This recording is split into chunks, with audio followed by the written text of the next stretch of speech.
essentially, they're announcing that from the 24th of March 2022, we'll be able to access a new domain namespace that instead of .com.au, you can just get a .au, which is about time. I think I noticed the other day that New Zealand has a .nz.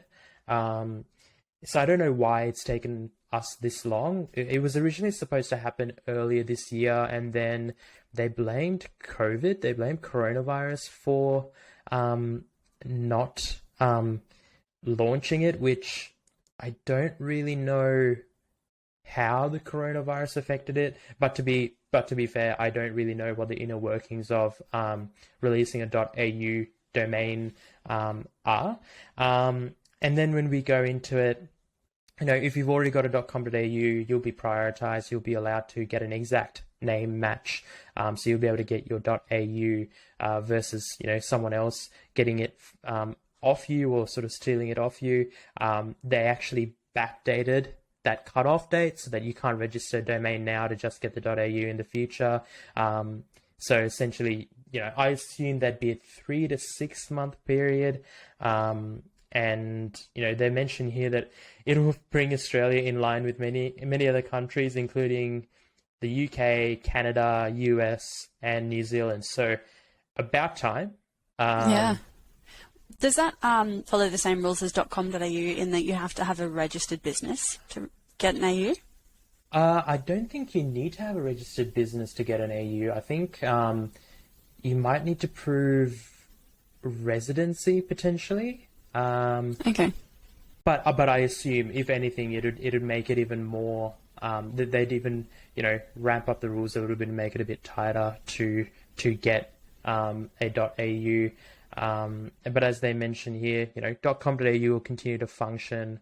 And then they do mention, eligible people will continue to be able to register new domains under com.au, org.au, and so on and so forth. They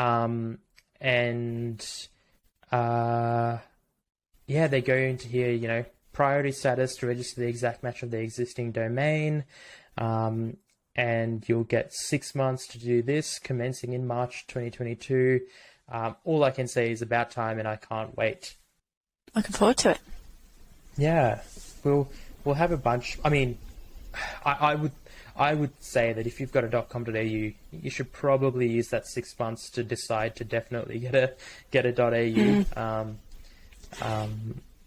It'll be interesting to sort of see whether the general public who maybe aren't aware of .au, whether they'd see .au and assume that it's a typo or something for a little while. Like, I wonder if there'll be a bit of a change process of people trusting .au over .com.au.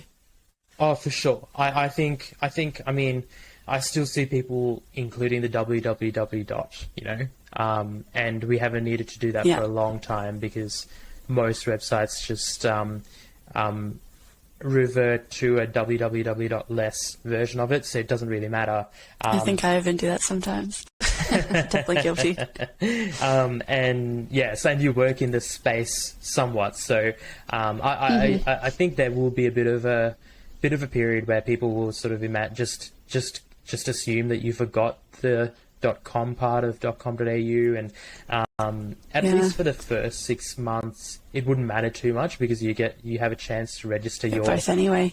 Yeah, alternative. But I could imagine, longer term, like someone going to futuretheory.au, and if we miss, if we don't renew .com.au, does that then become the property of, which it would become the property of whoever chooses to buy it if we don't choose to renew it? Is this a case of, are we just doubling how much companies have to spend or individuals have to spend to maintain? I was just thinking that, because you wouldn't want to lose .com.au because so many people will still be familiar with that for probably years, let's be real.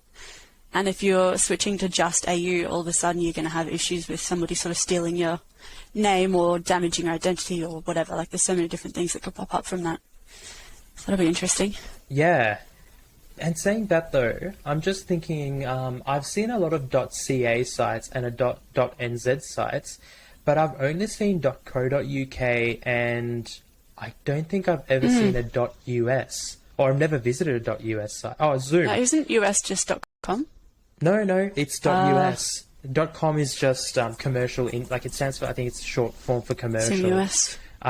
So Zoom's the only recognizable company using a .us domain. But yeah, I wonder if maybe I'm just really close to it, so I'm the only one who's excited about a .au release and no one else is holding out for it.